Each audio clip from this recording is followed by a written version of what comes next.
One of my favorite things to make are baby booties. They're really easy and fast, which makes them perfect for beginners, but they're also really cute. And you can, once you know different stitches and different techniques, you can always practice them out on smaller projects like booties. These are my crochet kimono booties, and I've already made the first one just so you'd have an example of what it looks like. It has a different colored sole and then a band that wraps around like a kimono to make the actual top of the shoe. For these baby booties, you're only going to need a couple of things. You're going to need yarn in two colors, a main color and a contrast color for the actual booty. These are worsted weight yarns, and you're going to want any brand, any company, it doesn't matter, but you're going to want something that's soft. So if it's worn by a baby, it'll feel nice against their skin. You're also going to need a 5mm crochet hook, some scissors, these are just tiny little ones I happen to have, and a tapestry needle. These are also called yarn needles because they have an eye that's big enough for yarn to go through, and the tip is blunt. This particular blunt tip needle I got online, and all of the links to everything I have are going to be in the description below. So if there's anything you want from here, you can just click below to get it. So let's get started. Let's start by making our band with the main color. So first, you're going to slip knot to start. Leave a little bit of a tail. Create your slip knot and insert your hook through it. And tighten it to the hook. And now for the first row, we're going to start with chain 6. So 1, 2, 3, 4, 5, and 6. This is your foundation row. Now I'm going to skip this first space and work a single crochet into the second space from the hook. So insert your hook into the space, go beneath both loops, yarn over, pull up a loop. Now you have 2 loops on your hook. Yarn over again and pull through both loops. Repeat this over the next 4 stitches to the end of the row. Insert your hook, pull up a loop, and pull through both loops.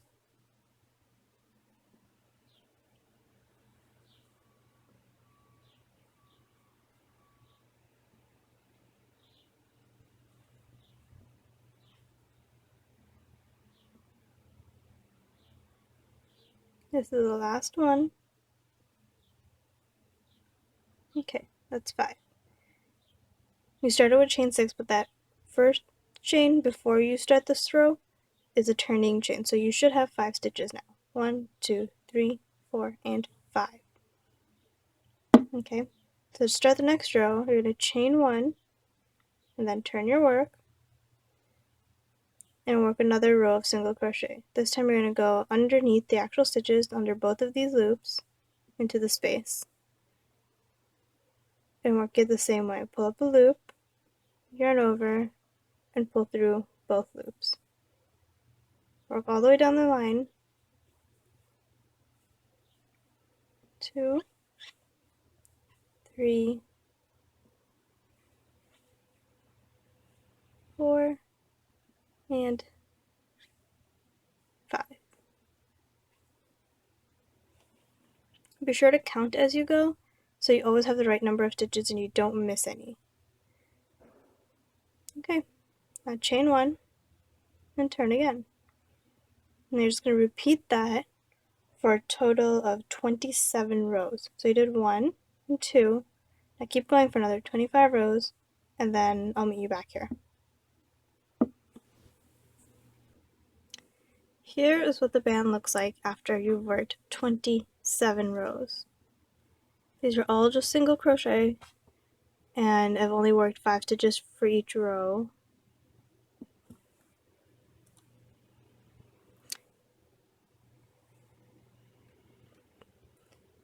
On this last row, this is the 27th row, I left the last stitch unworked so I can show you how I change colors. So you start the stitch off normally, insert into the space, yarn over, and pull up a loop. And now you have 2 loops on your hook. But instead of yarning over and pulling through with the same color, we're going to change colors. So get your contrast color and leave a bit of space just in case. And then yarn over with the new color and pull through. Now you can see how the stitch itself is finished with that same old main color, but the next stitch is going to start with the contrast color. Give these 2 strings at the end a little tug to tighten it up, and you can go ahead and cut your main color right now.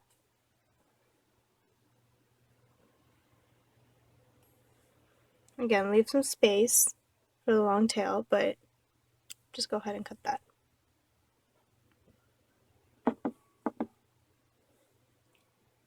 Now we're going to make the contrast color rib, or this like extra line over here. We're going to make that. And we're going to do that by working along the side of this band that you made. So now there's no real spaces here as there are like with these stitches. So you're just going to work into the sides of each row. So you're going to insert your hook, yarn over, and pull up a loop, and pull through both loops. Just a normal single crochet except you're working to the sides. So continue all the way along. You can also just leave these here so that they get trapped between the 2 stitches and you don't see them, or you can leave them out. Let's leave them out. Okay. So again, just insert your hook into the space, yarn over, and pull up a loop, and pull through both. See how this stitch got a little bit big? You can just give it a little tug, and it'll go back to normal size. Single crochet down the line.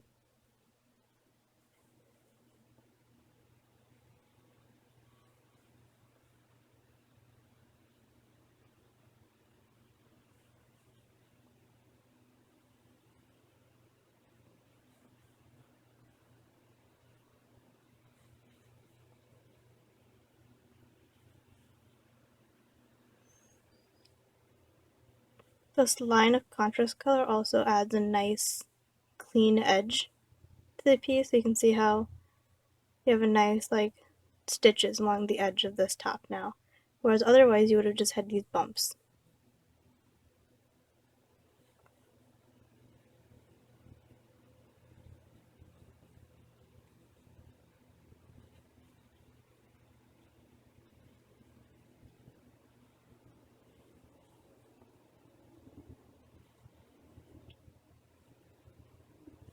For this part I'm not really counting how many stitches there are, just working into the side of each row.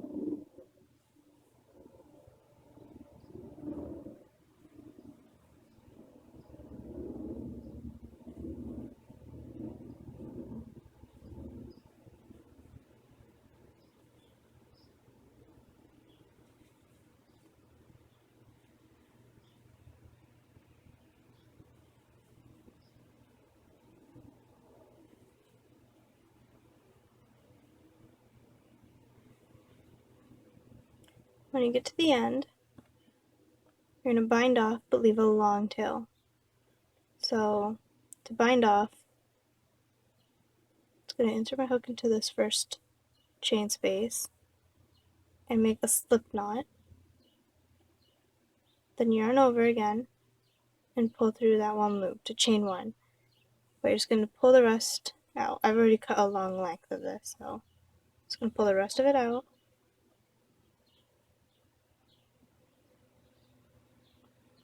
And give it a little tug to tighten it. There's your clean bind off. Here is the first part of your crochet kimono booty. The next part is we're going to make the sole and then bring it all together. Okay, to attach the sole of the booty, we're going to need to work onto the other side over here. but we're only going to be working on the middle stitches. This is 27 rows, so we're going to attach our new yarn around row 11 so that there's 10 stitches on this side and 10 on this side, and then our booty sole will start right in the middle. So to do that, let's get our yarn.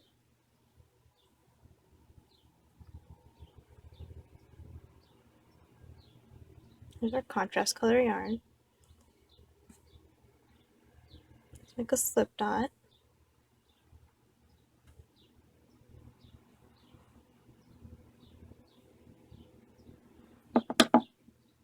And let's get it on our hook.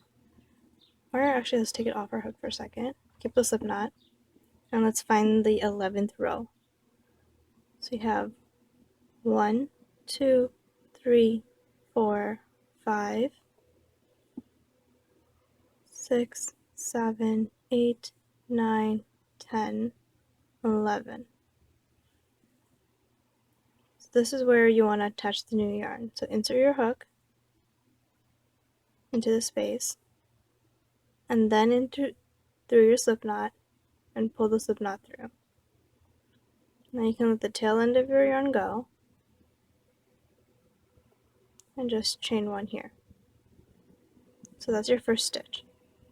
We're going to count that as a single crochet. And I'm going to single crochet 6 more across the side here.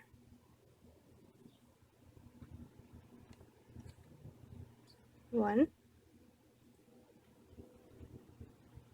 2, 3, 4, 5, 6. So we have a total of 7 stitches now, including this first chain. So 1, 2, 3, 4, 5, 6, 7. Okay. Now chain 1 and turn the warp around. I'm going to single crochet across all 7 stitches again.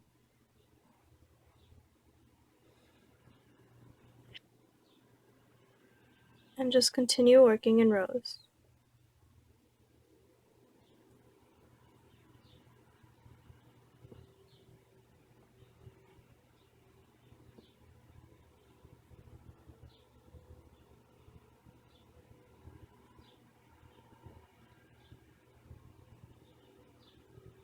But don't forget this last space is really your first chain space. Oops, sorry, I only got one loop. Make sure to go under both loops. Chain 1 and turn.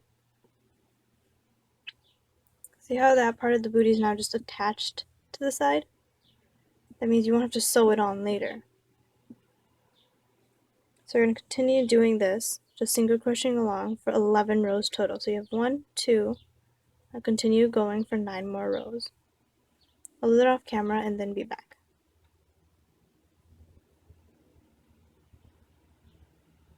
After you've worked 11 rows, you'll have this flap. It's pretty square, so we're going to need a couple of rows to shape the toe into something a little bit more rounded. So at the end of your 11th row, chain 1 and turn. Now we're going to decrease across the first 2 stitches, so instead of working single crochet into the first stitch, insert your hook, yarn over, and pull up a loop. Then insert your hook into the next space, yarn over, and pull up another loop. Now you have 3 loops on your hook, and yarn over, and pull through all 3 loops. This turns those 2 stitches into just 1, decreasing it. You're going to work 3 single crochet across the next 3 spaces, just as you normally would. 1, 2, and 3. You're going to decrease across the last 2 stitches. Okay, so insert your hook, pull up a loop, then insert into the next space, and pull up another loop. Yarn over and pull through all 3 loops.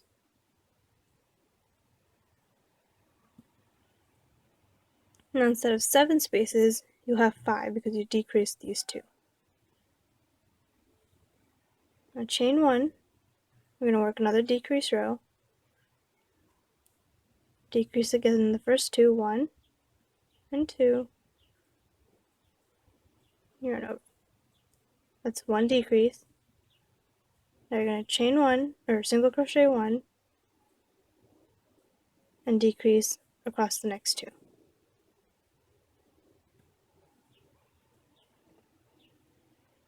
Pull through all 3. Now you only have 3 stitches left, which is good. See how the edges are rounded now? It's less square, but you still have a flat toe. So now we're going to bind off and then actually sew everything together so you have a finished bootie. So chain 1, and then where are my scissors?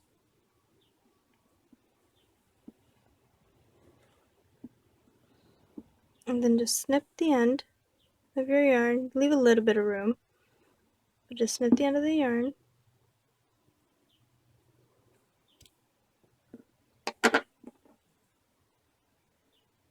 And pull it through to bind off.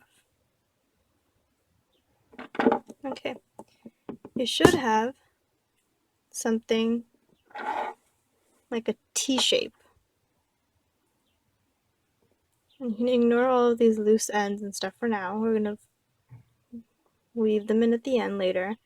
And then this is the long end that I left after adding this contrast row, and this is what we're going to use to help sew the whole thing together.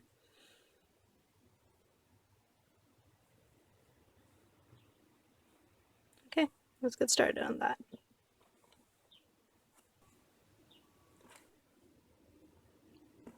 First, let's see the front side and the back side of these. You can tell that this is the front because this side looks neater and it just looks cleaner than the other side does. When you turn it around, you'll see that you can see the back of these stitches a little bit too much. So I want to hide that. But the front side looks really nice and clean. So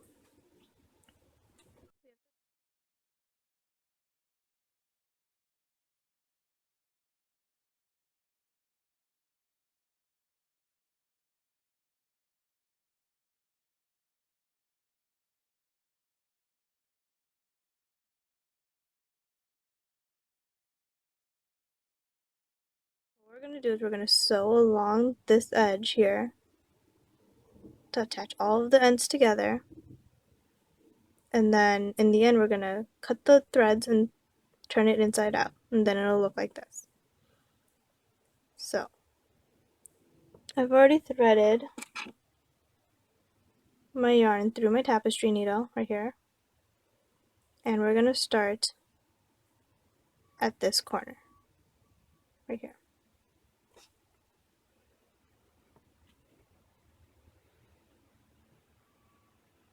First, just insert your needle and pull it through, just anchor it in place. There's going to be a lot of extra yarns and strings right now, so just pull those aside and ignore them. You're only going to be focusing on this one right now.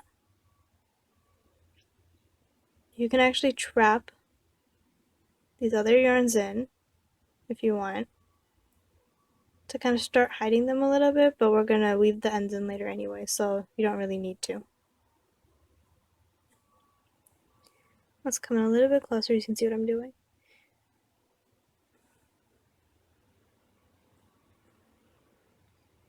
And insert your needle under one loop of the top part that you're trying to attach, the gray, and pull through.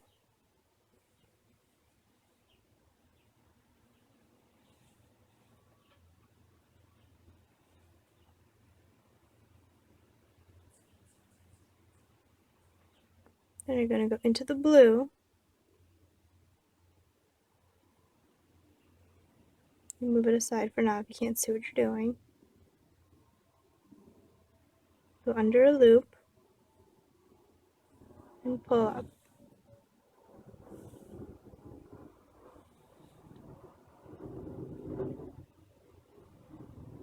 And again, just go under the gray.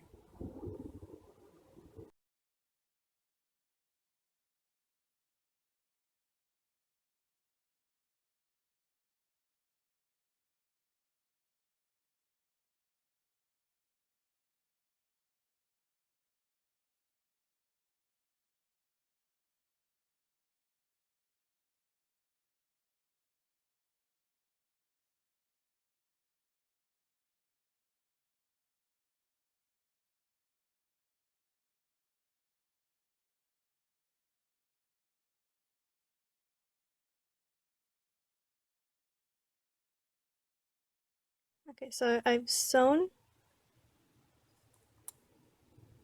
along this front end of the toe and down the side to attach this side of the flap down to the sole. Now, I don't want to cut the thread and have more loose ends to deal with, so now I'm going to go across these stitches in the back. I'm just going to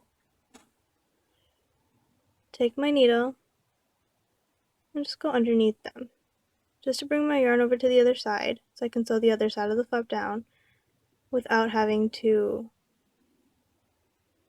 deal with cutting the yarn and then reattaching it somewhere else and having all those loose ends to deal with. We have enough. Just insert your needle through them and then pull it out. Pull out slowly. You don't want to like cinch it in any way. You don't want it to be tighter than it originally is. You just kind of want to bring the yarn over to the other side. Okay. And because it's the same color as the sole, you can't really even see the color difference. Now, let's move all these out of the way. You have one side sewn down along these two sides, and now you have this flap. You're going to fold this flap over here, and then you can also sew this gray down to the sole here. Keep this out. This is the actual cuff of it, this part over here that we want to keep. We want to keep that separate. So you're just going to fold this gray side down to this bottom sole and leaving this out. Go along the edge here and then across the middle. You can sew it directly to the blue here, or you can even just sew it onto the top of the gray. It won't really matter because the seam will be on the inside, but I like to sew it onto the blue just because the color matches already. Okay, so go ahead and do that, and I will meet you back here to show you the finished product. Okay, so I sewed all the edges together, and then I used my tapestry needle and also weaved in all of those loose ends and tails that we had, and then trimmed all the excess yarn so it'd be nice and clean. Now, this is still inside out, but I just want to show you that when you turn it right side out, you can see how on this edge, it's a little bit not so neat. This is how the back of the stitches look. And yeah, let's flip it inside out. Gonna have to make sure to push all the corners out with your fingers, and especially at the toe area. And when you're done, this is what you have. I have a pair of little matching kimono booties. You can have them either this way or this way, or if you did it the other way around, they might even be going the same way. But it'll go whichever way you sew the top edge on.